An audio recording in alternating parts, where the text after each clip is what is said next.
Welcome, everyone, to a very special episode of American Girls Podcast, the podcast where we're reliving the American Girls series one book at a time, except not on this episode.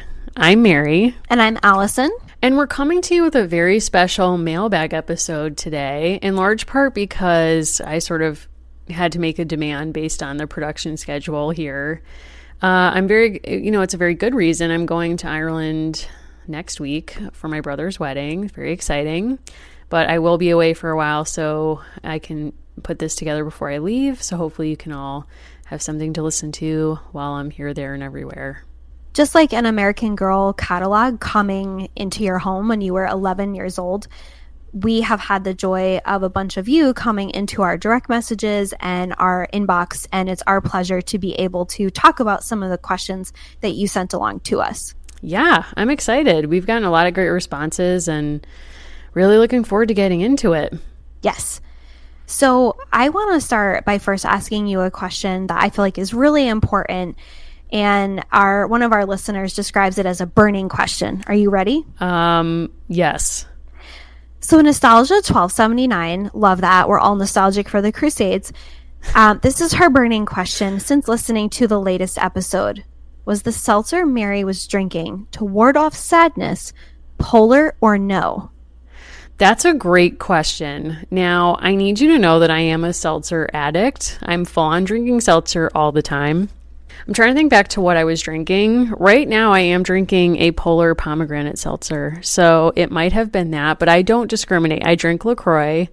And if you want to laugh, go look up a music video called LaCroix Boy. Great Love stuff. I drink bubbly. I'll drink anything, and I'm loving Mermaid Song, the seasonal flavor Mermaid Song. So I live in the same county that Polar is made in. Wow, jealous. They're a local product, and I go through moods where I really love the baby cans, and I also really love the full bottles because it does taste different. It does. Yeah, it really does. I used to be addicted to Diet Coke, and then I had to stop drinking soda.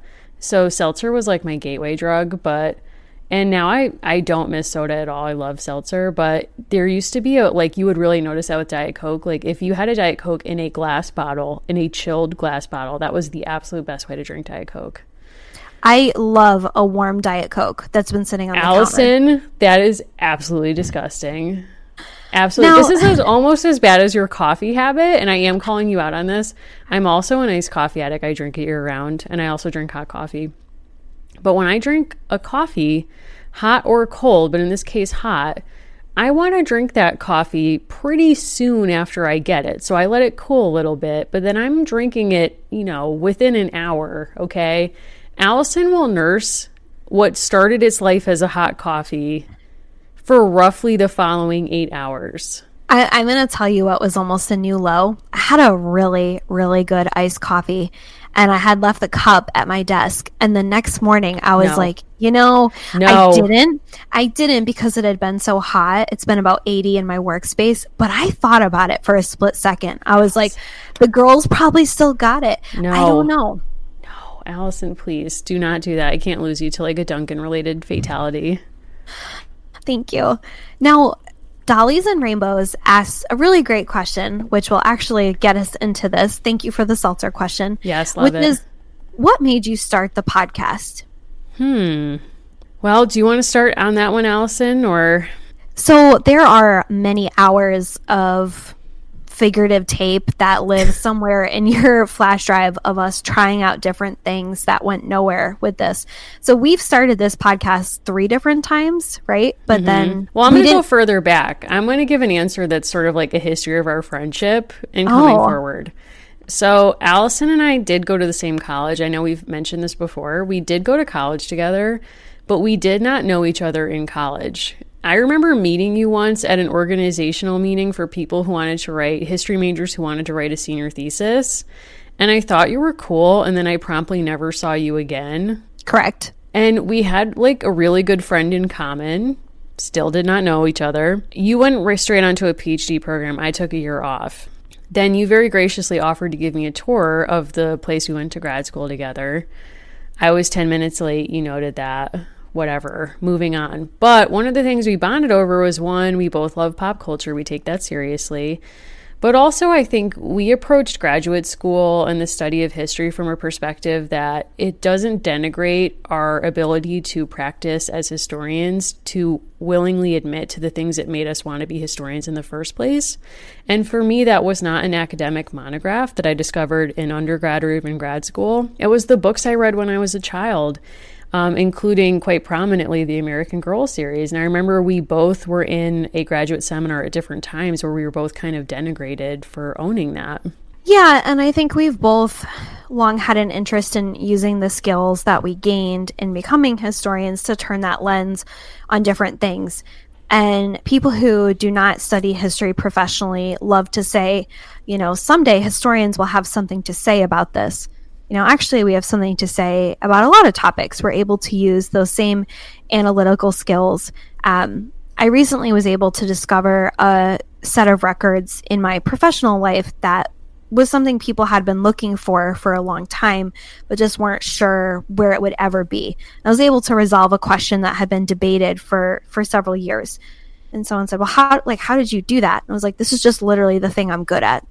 Like, some people are good at cutting hair. Some people are good at knowing just the right thing to say. It's like I was able to find these ledgers for how much it cost to rent a pew at this church in 1828. Like, that's it. Yeah. And we use those same kind of skills to think and rethink things in pop culture that are important to us. I also think, in particular with American Girl, I think culturally we're very interested in fighting back against the denigration of anything that's associated with girls, and the kind of privileging of things that supposedly young boys are culturally coded to like. I think it's great that everyone be encouraged to like robotics and to like coding. I also think it's beautiful that lots of people should enjoy to play and care for dolls. Exactly. Yeah. And I think it's a really tough thing to be a girl growing up in the world all the time, but it seems like, especially now, like, things are very contentious. So I'm really happy that our show is kind of providing a space for conversations about these things, but also to kind of create this really cool community of women our age and older and younger who grew up with these dolls or, still interested in them now, but also interested in pop culture and in thinking about how just the things of life. I mean, I think on this show, we've kind of wandered into talking about all kinds of stuff, whether it be theories of the revolution in Britney Spears, but also thinking about grief and more serious things in the Josefina books and so on. So that's been really refreshing. We started the idea for the show while we were still in graduate school. We made various pilots of it at different times, which have all been thrown out as we were playing with the structure of the show. But finally, when I finished graduate school last year, we both kind of took some time and, thought about what we wanted the show to be. And, happily now we're making it. And, it's still evolving. We're probably going to have some new ideas of things we want to get into, guests we want to have on. But, we're looking forward to seeing where it goes. I know we've gotten a lot of people asking us about the Dear America books and if we're going to be covering those. And I will just say that Allison and I are in the planning stages of, addressing some of these other books. So stay tuned. Yeah, Lindsay Osborne asked, are you fans of the Dear America series as well? You have no idea how big a fan I was of those books. It's insane. I think part of it was books are both very special to me, and I don't want to say I'm reckless with them. I love them hard. The fact that they had fancy ribbons that you could use as a bookmark, but they were also physically durable enough where, like, I would take books into the pool. Thankfully, my husband isn't listening as we record this. He's horrified by that. But I don't care. Like, I don't care short of, like, I have ripped pages out if I needed to. But to me, as long as the book is basically intact when I'm done with it, I don't care what really happens to it. And I loved those books so hard. I remember, as absurd as it is, in the book about the young woman who is like moving west, the Kirsten type book, as well as the book about the woman on the Mayflower, they both have really intensely chapped lips. And I have this very vivid memory of being a young person and being like, me too. Yeah. Because I was constantly causing like havoc with my habit of licking my lips in the winter. And my mother would be like, Allison, simple solution, stop doing it, use chapstick. And I remember reading about those girls and the girl at Valley Forge and being like, I get it. I've had this. That Valley Forge book was intense. The people not wearing shoes. Yeah. But also that, like, you could be friends with Martha Washington. Do you want to? I mean, we don't know. That's the thing. Like, we need more information, but I'm open to it. The one in the Titanic, the minute I picked it up, it was like, I know it's a mistake for me to read this. Yeah. Because you're kind of a Molly Brown figure. Kinda, yeah. So it's like, I know this isn't going to end the way I want it to end, but... No. Now, a really great question. It's kind of like a good, quick one-off. And this is from our friend, A. Yankel. Wisconsin Pioneer Girls. Laura Ingalls Wilder versus Kirsten. Whew. Go. Okay, just off the dome, I can't comment on Kirsten because I have been told by many of our listeners that we have remembered those books incorrectly. Yeah. So I don't know. She's a question mark, literally a question mark in my mind. Here's the problem with Laura Ingalls Wilder. She came out incredibly hard against the New Deal. And I can't with that because I actually have FDR as my number 2 president of all time because of the New Deal. And actually, Laura Ingalls Wilder is part of a whole Western culture that conveniently erases the ways that they actually benefited the most from the New Deal. In her kind of, I was born in a log cabin I built myself. First of all, you didn't. Pa built that. Yeah. I don't know. That's where I'm at with that, Allison. How about you? But what about the TV show? Like, what about the 1970s? Okay, that lives in my mind in a completely different place and is honestly a perfect utopian entity. I love their shag 70s haircuts that go completely unquestioned throughout the whole series. And Nellie is a queen. Honest to God, a queen. The episode where she pretends she can't walk and she's in the wheelchair and Laura pushes her down that hill into the lake, forcing her to stand up. So we've both long been fans of the actual friendship between Allison Ingram, who played Nellie, and Melissa Gilbert, right? Yes. And Melissa Gilbert is fantastic. Yes. If you know anything bad about her, you can tell me, but I have not heard it. And you bought me Allison Ingram's autobiography, which is fantastic. And it's entitled Confessions of a Prairie, the word. And I read that on a cruise when I was in college, or it must have been grad school because we were friends. And I was like, this is the life. This is the life. But she went on. So I'm going to say this, false choice. I won't pick between Kirsten and Laura Ingalls Wilder. I'm going to pick Allison Ingram because she was a really quiet, mild-mannered person. And her friendship with a co-star on that show who played her husband and his subsequent death from AIDS and his real kind of ostracization from other actors, that made her an advocate for people who were not being listened to, for queer people, for people who are suffering from AIDS, and Melissa Gilbert as well. And it's this amazing story. It's incredible. So pick up that book, 1. And 2, I was like, she's actually a hero in this. And she did not kill Indigenous people. So that's always a nice move. That's a good one. Yeah. And she's hilarious on Twitter. So yes.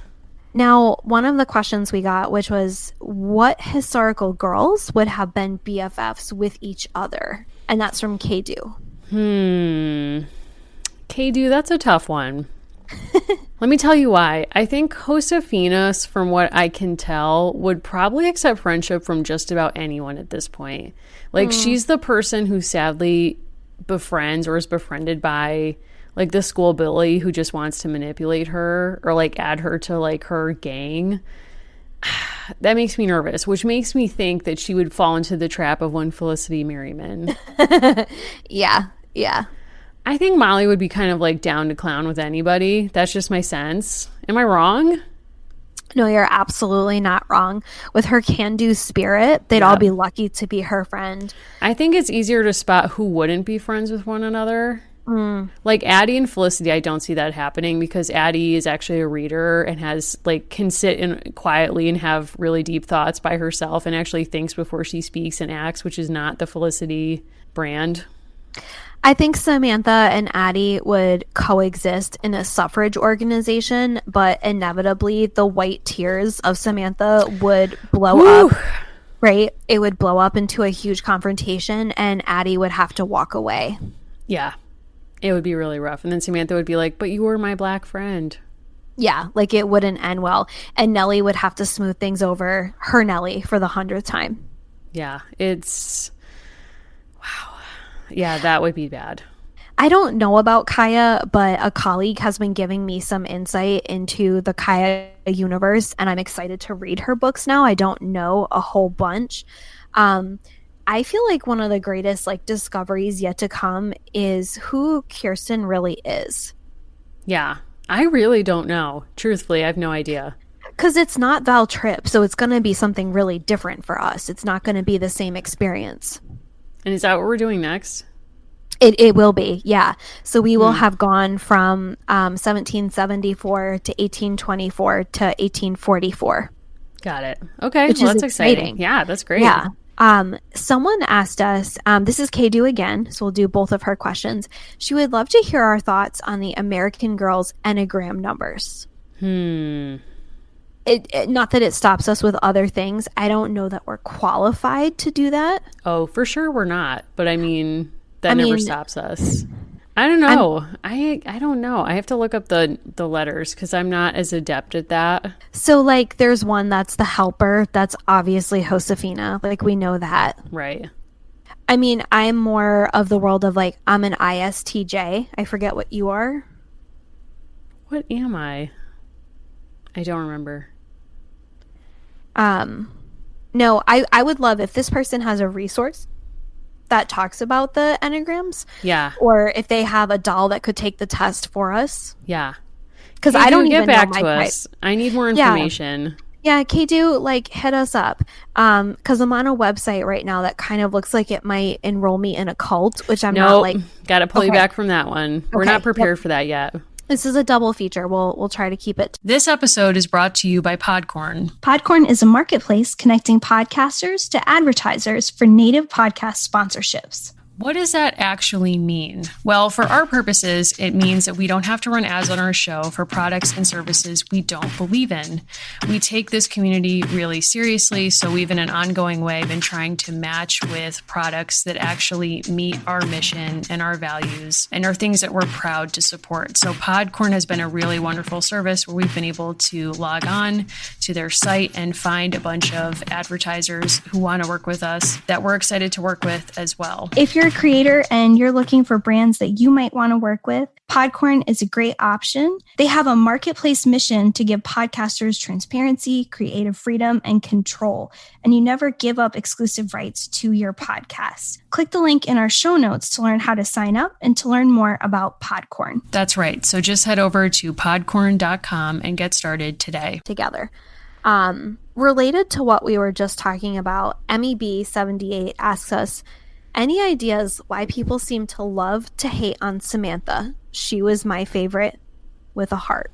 Okay, I'm afraid to answer this because the question as posed feels autobiographical, and I can't answer that part. Here's the thing. I just want to start by saying, I'm sure if we knew you, we would like you. So let's put that on the side.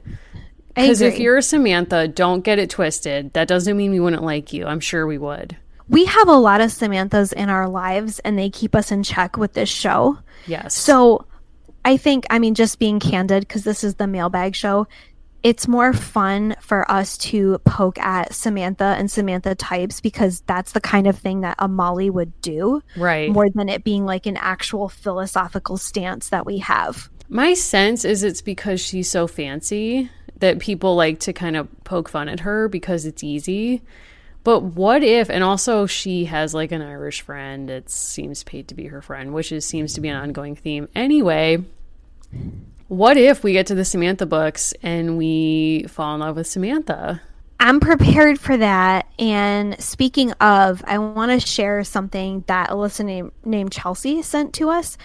So Chelsea has a really cool job in public history. She works at the Henry Street Settlement.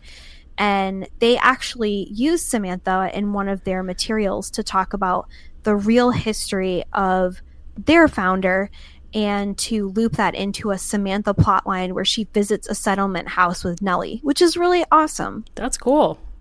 Yeah, so they have this kind of profile series called Humans of Henry Street, and they made a profile of Samantha to kind of connect the fictional piece with their real story, which I thought was really clever. Yeah, that's cool. Very cool. And we'll link to that when we post information about this episode. She also gives a shout out to Jane Addams, which is one of my heroes. So we thought that was really neat.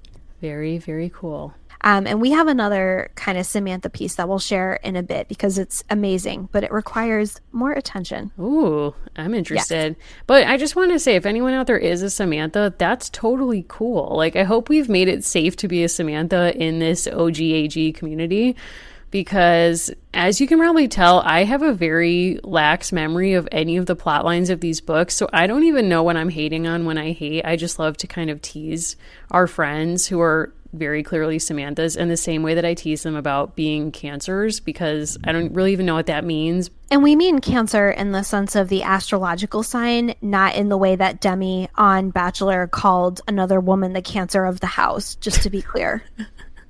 Yes, that is a great point. That is a great point. So Kristen Foringer asked us a totally different question, which is, what are your dissertation topics, or what were your dissertation topics? Allison? Yeah, so I'll talk a bit about what I studied.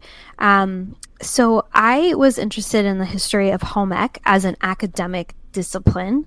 So I actually focused my study on an American woman named Flemmi Cottrell, and she was previously kind of noted and notable as the first African American woman, really the first minority to receive the highest degree in the field of home economics, and that was in the 1930s.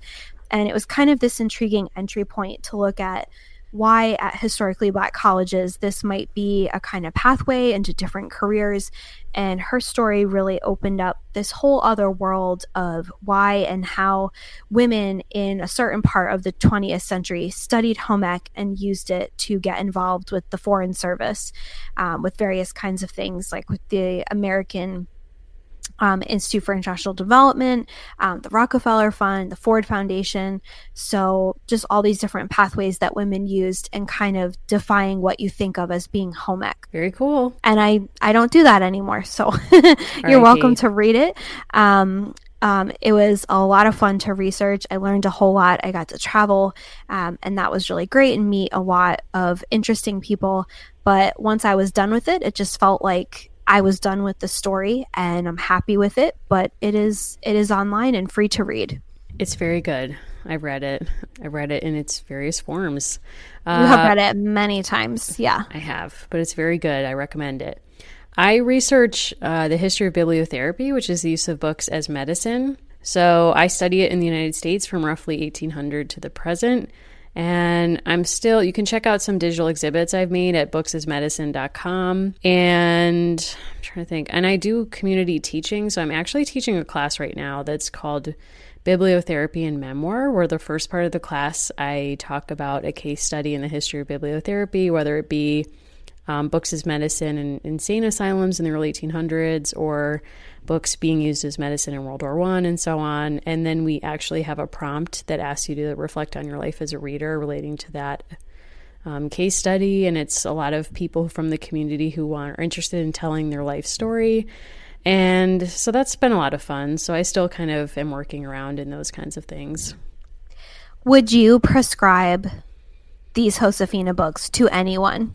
No, hard pass. And actually, I do want to reach out to someone who specializes in counseling of some kind, who can maybe come on the show and talk about grief, because actually these books have been making me reflect on grief quite a bit. And I would love for someone who actually counsels other people to maybe, who's been on this journey with us, to share with us about whether or not these books would be good for someone who's grieving, a child or an adult. And if not, what are the kinds of things that you should read in your grief? I was actually just teaching last night, and I was thinking about you, Allison, because a student of mine told this amazing story. The prompt that they had was to write a letter to an author of a book that had been really important in their lives. And a woman actually wrote a letter to Kate Atkinson, who wrote Oh, yes. Life After Life, and which is a book that you and I both love. And it was really beautiful. But basically, she had been reading this book when her sister was dying. And she was reading this book in the scene where Teddy dies, and he's reflecting before he passes. At the moment that she found out later, the exact moment her sister passed. Ugh. So she wrote a letter to Kate Atkinson about that. But, so thinking about what kind of books would actually be of service to you in your grief would be something might be cool to talk about on the show. So who knows? So we have a listener named Allison who has been really great at messaging us different insights, because she also recalled really vividly the books that are about being a girl or about being a woman, the kind of later topical books like How to Be a Good Friend. And she is a therapist. And she just messaged us a few hours ago saying, when you were talking about Valerie Tripp's daughter, it made me think. What if Josefina is Valerie's ideal image of how her own daughter would grieve her if she died? Whew, oh my God. I never thought about that. Allison's get right to it. They really do. Allison might have to come on the show. I need to talk to Allison, but she had asked previously, and we did not have an answer to this, if there was any book in the entire American Girl universe, but particularly the historical books, where a character has either signs of or a clear manifestation of an eating disorder. And my instinct was no, but I couldn't say for sure. So if anyone knows the answer to that question, we would appreciate it. Interesting. Yeah, and it might be cool to actually, we talked earlier in the show about how we're going to be evolving the show, but it might be cool to do some episodes on topics that would affect, all of us in different ways and how they relate to the books, and just, how to deal with them, not unlike the American Girl U series. There was a tweet that did really well a few months ago where someone was talking about a few fantastic up-and-coming graphic designers and cartoonists, and they had suggested a new version of the Care and Keeping of You, which I think would do so well. Yeah, and we should actually start doing maybe a couple of those kind of Care and Keeping of You episodes where we have really cool guests on to share information with us. We'd love to start with our listeners. So if you have a Care and Keeping of You topic that you would like to talk about with women our age, then please send us an email at, what is our email? AmericanGirlsPod@gmail.com. Get at us on Instagram or Twitter, and we'd love to have you on the show. So if you have a topic like grief or thinking about money or mindfulness or relationships or friendship or any of the things that we're all managing on a day-to-day basis, please, we'd love to have you on the show. Absolutely. Also looking further ahead, Bailey the Bookworm asked us, which American Girl doll books are you most looking forward to reading? And she had said, which new American Girl dolls books? So like the ones that are not part of the OG. Okay. I know your answer. Who do you think I'm going to say? Julie. Yep. Because the disco and the basketball, and you like to imagine that she's a Karen Carpenter fan. I do. I think that's great. Oh man, when we went to that musical, first of all, I did feel way out of place because I felt like you and I were casting ourselves on a To Catch a Predator episode, because we were just two adult women, not there with any children, just kind of vibing on the scene, and a lot of it felt strange to me, as we described back in episode 1. But that Julie disco number, that was the redeeming moment for me. Also the space stuff was way crazy, but that disco ball and the basketball, man, I'm all here for it. I couldn't have been less into that, but there was other things. I looked over at you and you were like, you seemed totally anxious and afraid. And meanwhile, I was like, this is exactly where I live. I love this. Put on the ABBA, put on the WNBA. I'm so ready for this. So I'm really excited about Kit, because I'm really interested in that time period. She's 1930s. I also find that I basically dress like Kit, and that's the hairstyle I thought I was going for, and instead ended up with something quite different. So maybe Kit will teach me a thing or two. But I think your haircut has grown out in a really nice way. And I also didn't think it looked bad at the time. I'd stay on record on that.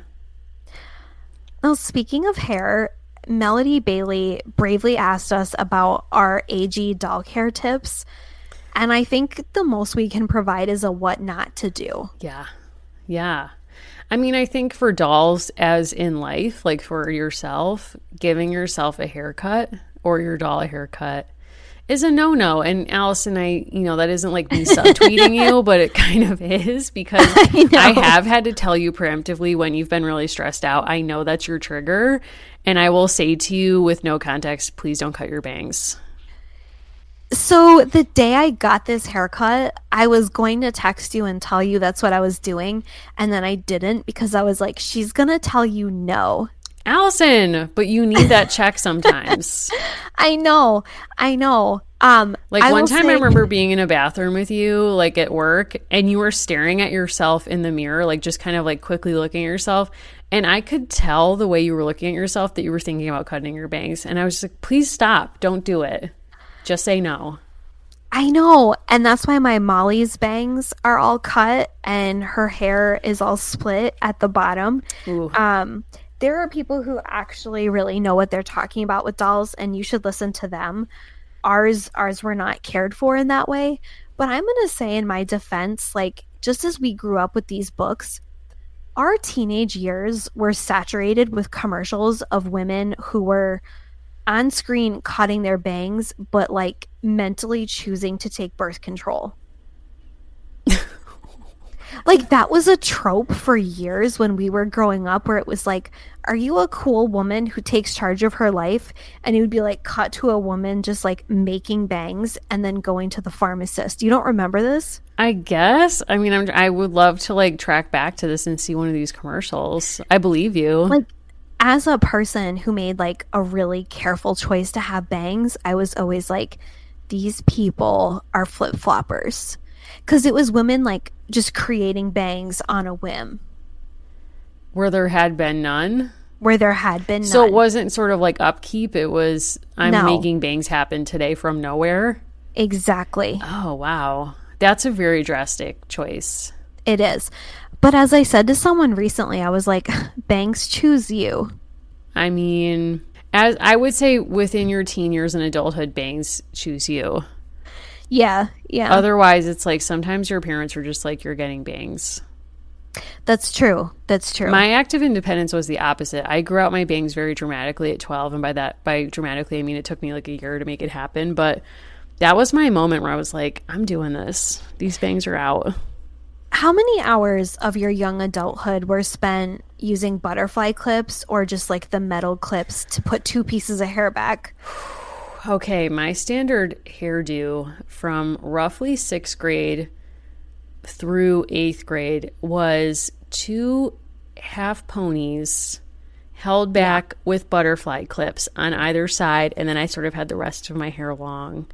And when I tell you I thought like I looked like a perfect 10, yeah. I mean, like nothing could touch me with those butterfly clips. It was just, whew. Wow. So I had one better, which was I invested in a Claire's headband that had the clips right on top of it. Wow. So you didn't, like, it was like an illusion. It was like ladies, like, I know you need to get 5th to 5th grade earth science. You don't have the time. You do not have time for that.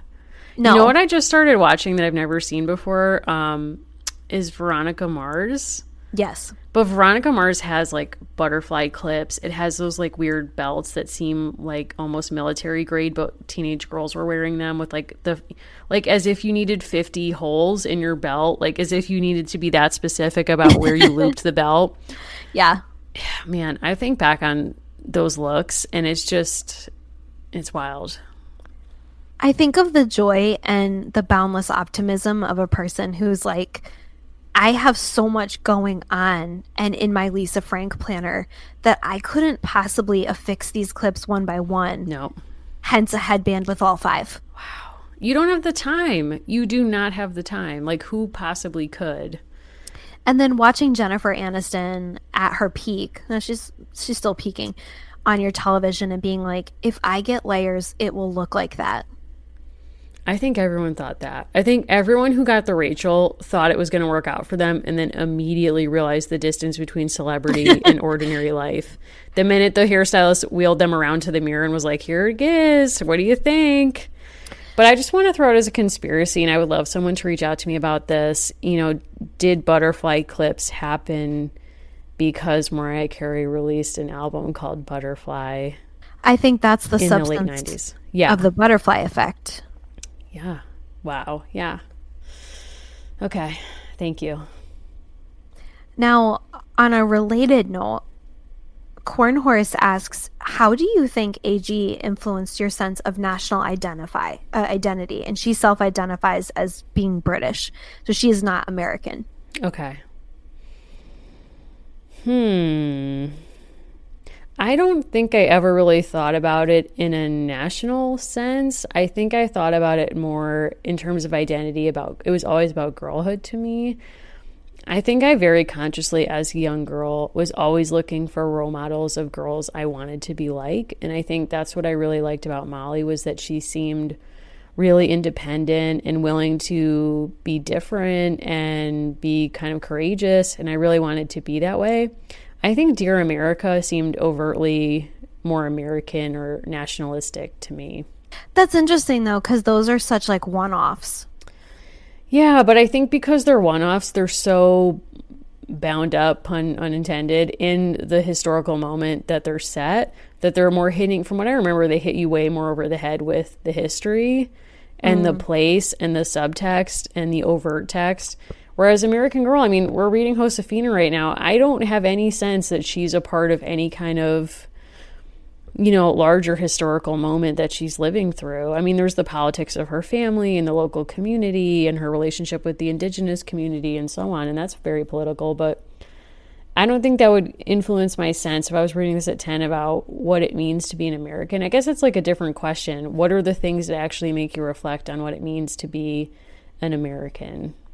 Yeah, I don't want to assign too much weight to say like that it was necessarily formative, but I will say I think about this really differently now.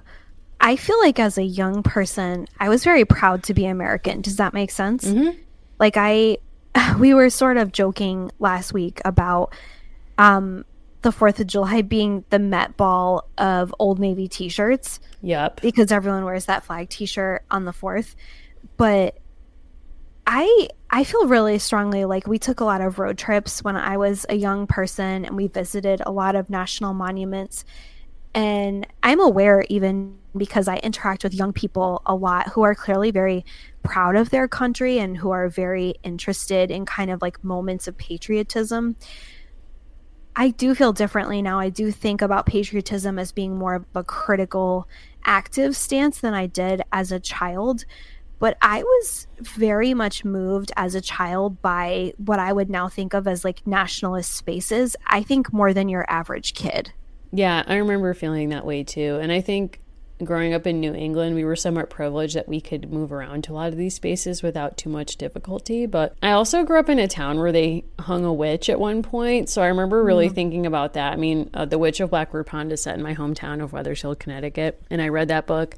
And that didn't influence my sense of being American, but I think it did influence my sense that you could dissent, and that could actually be a sign of your dedication to a cause. So I think for me, reading these books in which girls often do the unexpected thing or dissent in some way or challenge authority and have that be a measure of their patriotism or devotion to a cause, that stayed with me in a sense, even as I went to these spaces and I had really strong reactions to them as well.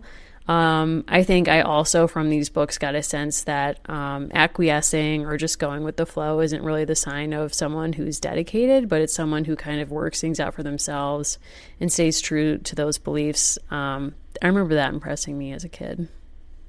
Well, you think too, like what a privilege it was to grow up in the 90s where it was expected that there would be children's books about you, right? And that like that wasn't universally applied, but as a girl, there would be books of people that might be more likely to look like you than in previous decades.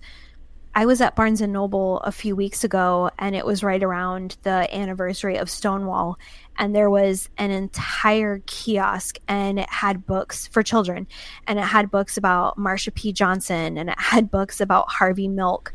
I was like, I don't remember that happening even 2 years ago. Nope. I don't remember that happening. And I understand that there's probably a capitalist impulse there of like, people are going to buy this, or queer people are going to buy this for their children or people they know. At the same time, I don't think I could have fathomed that as a kid. No, I couldn't either. I don't think that was remotely, like, I think we all kind of knew about Christy and Babysitter's Club, but it wasn't spoken. I too spoke far. on her. No. Like, we know, right? We know now. I mean, she's in love with Marianne. Yeah, I think that's pretty canon. If you don't know that by now, then we can't help you. No. But to think of living in a time where there were more, not everyone, not the full range that it could or should have been. But I was reading an article today from the Chicago Tribune, the year that Josefina was really getting big in the 90s. And it was all about how, like, this is one more face in a group of women, and it tells a whole other segment of the country, like, your people who look like you in the past are important too. Right. Well, there's the famous quotation, you can't be what you can't see. And, you know, representation definitely matters. And it's not a story of progress universally. I mean, there's still a lot of issues and people and folks who need greater representation. But yeah, I think I'm hoping that's getting better. Who knows? Now, a very hard-hitting question. Winnie asks, when is Valerie Tripp coming on?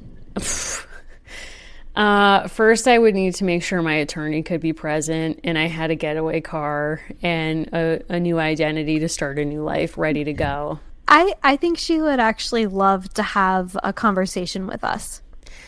I'm hoping so. The few people who have reached out who have had interactions with her or know her have said that she's lovely, and I totally believe that. But I also know that we have been way out of pocket on this show. So I think my insistence would be like, can you please never listen to this show but appear on the show? Yeah, I agree with that. I mean, that would make me feel safe, but I'm not sure that would make her feel safe. So here's the thing, bottom line, we can't afford her. No. Oh, God, no. Oh, God, no. We could probably get like a stewardess or a flight attendant who was on the plane when she flew to New Mexico for the first time and who could testify to Valerie like watching the piano on the plane. We could probably get that person. If that, I mean, I do just want to give you a flashback to when I was finishing my American Studies degree and a tenured faculty member helpfully suggested that I become a flight attendant. Yeah, that was really nice of him. Super progressive. That is nothing against being a flight attendant, but to suggest that that was a thing for which I literally had no training. And that was one of the first scary moments where I was like, what if American Studies was a big mistake? Well, and also if he had said that to the male majors too, yeah, then that would have been one thing. But the fact that he was just targeting female majors is, you know, for a career that you expressed no interest in and had no training for. You know, flight attendants who are flight attendants love it, and it's a lifestyle, and, you know, they're, like, way into it. But that was never a thing that you even referenced, so it feels like he was playing on stereotypes about that profession that aren't even true, so he was insulting both flight attendants and you. Thank you. You're welcome. So this question comes from Ranger Emma, who donated a lot of our books, and we thank her very much. And she says, ladies, what if Tia Dolores is La Llorona, which is a famous folk story that originates in Mexico of a kind of banshee/murderer? I think it's possible.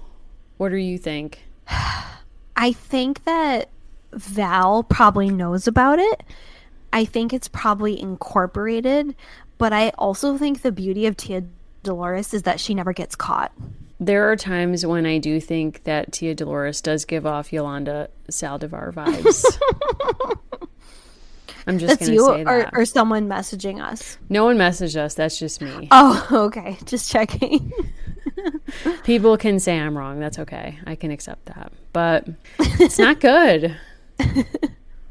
Just saying. Not, I mean, it's like someone who both like loves someone too much and like wants to take their life over. Yeah, which happens. Yeah, that happens. So I'm just saying, like, connect those dots. It's all possible. Now, we had kind of been joking about, you know, the possibility of us having a connection to Valerie Tripp, but I also think that it might be possible. Explain. So I have a good friend named Emily. We worked together close to a decade ago now as interns at a maritime museum in New England, and she has a connection to Valerie Tripp. So she is interested in having bonus content about different aspects of material culture, which I think is a fantastic idea. Yeah. And so she has some insights into accessories. And she says, as you guys talk about the Quantum Leap episode mayhem of Valerie Tripp's mind, keep remembering that whatever each book was meant to accomplish in service to the world of each doll, it also had to be a vehicle for accessory sets. You were meant to reenact parts of the book with your doll. So I wonder how much she had to consider the merch when she wrote each book. So her aunt is visiting her. Her aunt has a connection. She says, I need to question her extensively as to how much corporate dictated storyline. If she knew Valerie, why the goat, etc.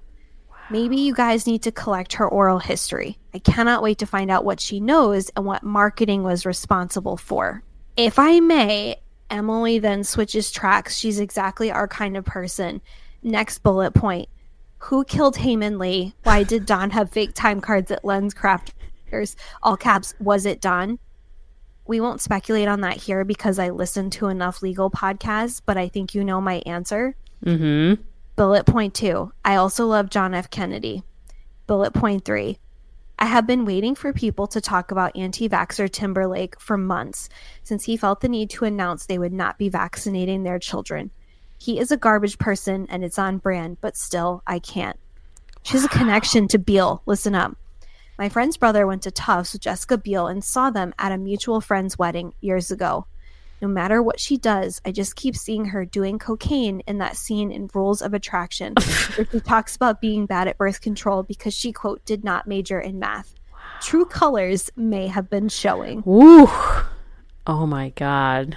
Emily is a whirlwind in this email and a beautiful figure in person. She is hilarious and funny. And so a compliment from her means a ton. She binged a whole bunch of the podcast in a commute of moving back to New England, which is a great choice. So. Wow. I can just say, I don't know this person, but I love every color she's throwing at us in this email. Beautiful. Yeah. Totally beautiful.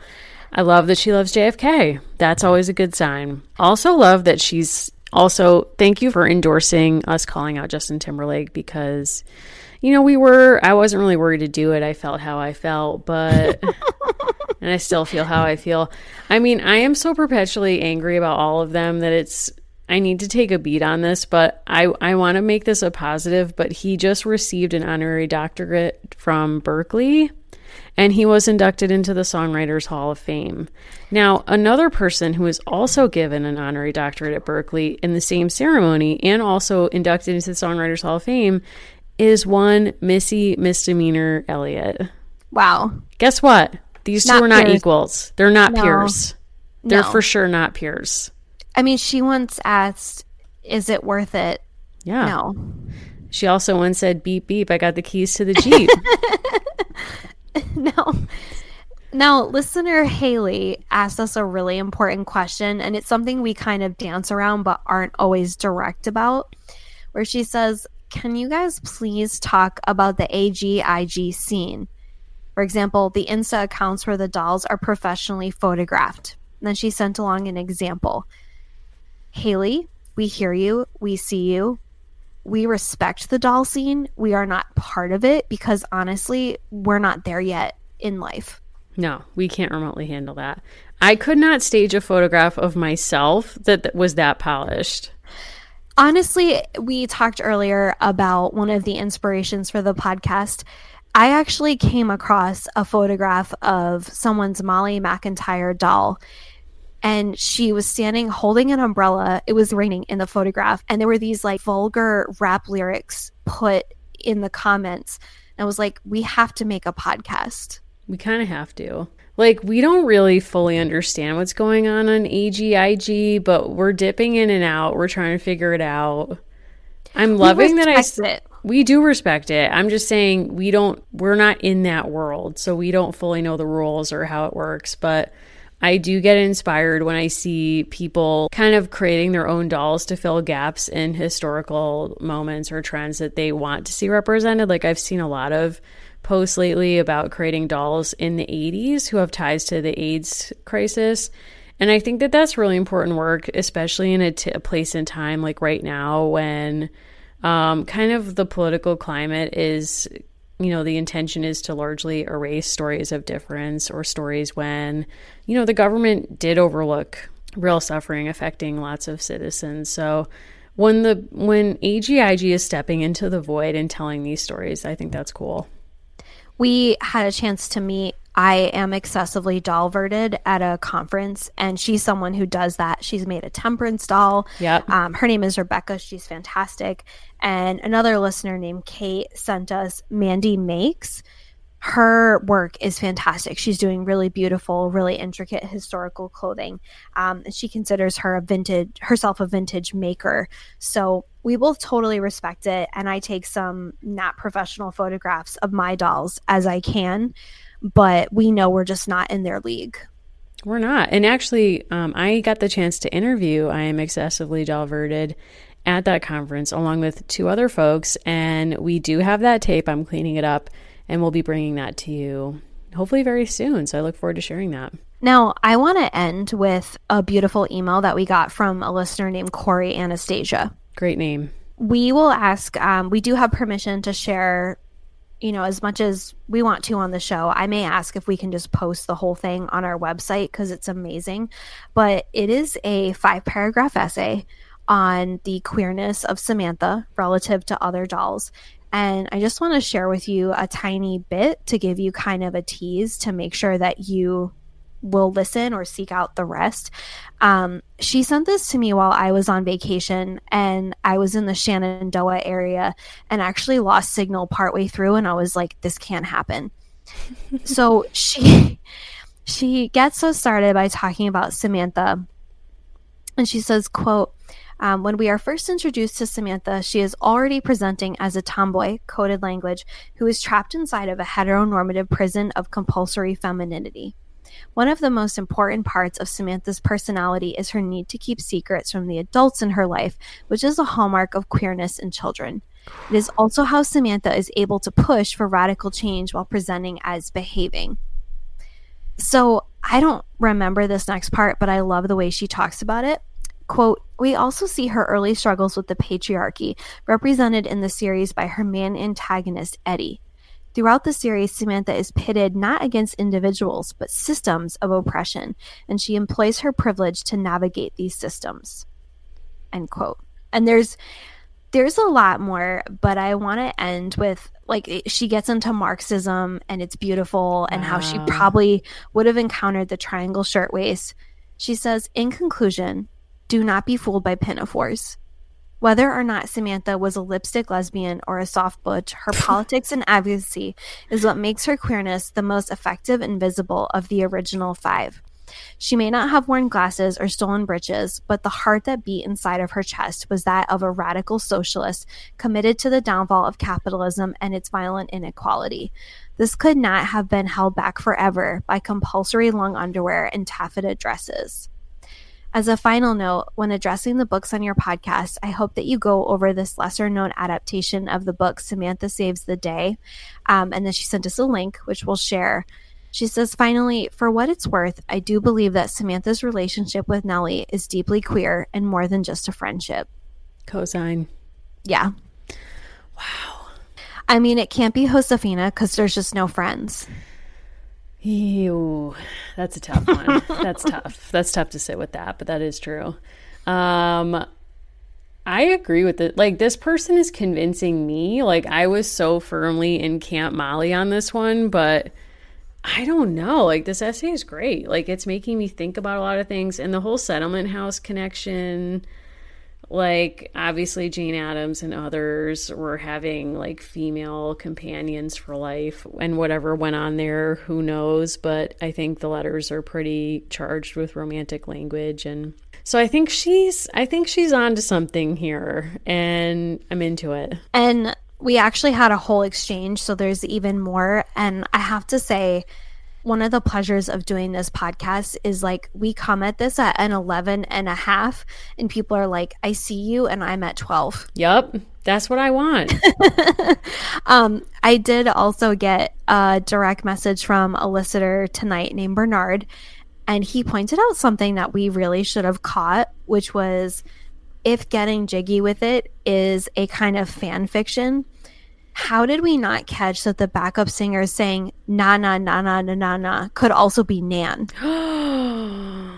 Oh my God. Like, it's so obvious when you hear it now, but what a goof on our part, right? I don't want to say we blew it, but we kind of did blow it. We kind of blew it on that, and I'm not proud of us that we let that happen, but this is why it's like we need people reaching out to us. We do. It's like we don't have the answers. We're just here to ask the questions, period. He also added that, quote, Ben is totally the kind of guy who supported the embargo of 1807, despite owning a store, relying on maritime trade, and thus losing his shirt. Whew. Yep. Yeah. Yep. He was going to be an ne'er-do-well. We know that. Yeah, poor Felicity. I guess. She'll probably be fine. She'll be fine. She'll inherit She'll be Grandpa's fine. plantation. She'll be okay. Absolutely. Now, if people have more hot takes, where should they find you? Please find me on Instagram at Mimi Mahoney and on Twitter at Mary Mahoney123. Now, you can find the show at American Girls Podcast on Instagram. You can follow us on Twitter at agirlspod. And you can email us at americangirlspod@gmail.com, where we would happily love to receive more of your messages and essays for the next time we're able to do this kind of episode.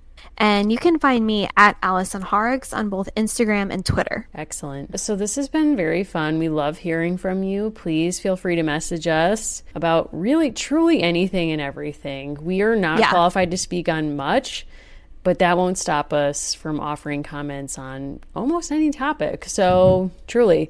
So we do love hearing from you. And thank you so much for listening. Thank you for reviewing the show. It really helps us find new listeners, and for also sharing it with people in your lives. That's the best kind of recommendation. So we do appreciate that.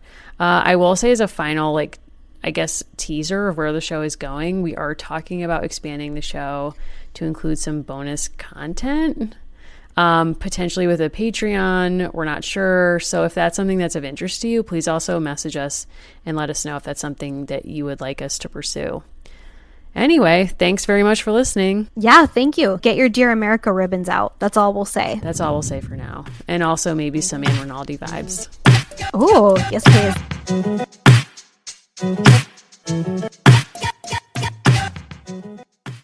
With so many options, why choose Arizona State University? For me, the only online option was ASU because of the quality. Their faculty was really involved with their students and care about your personal journey. The dedication to my personal development from my professors, that's been extremely valuable to me.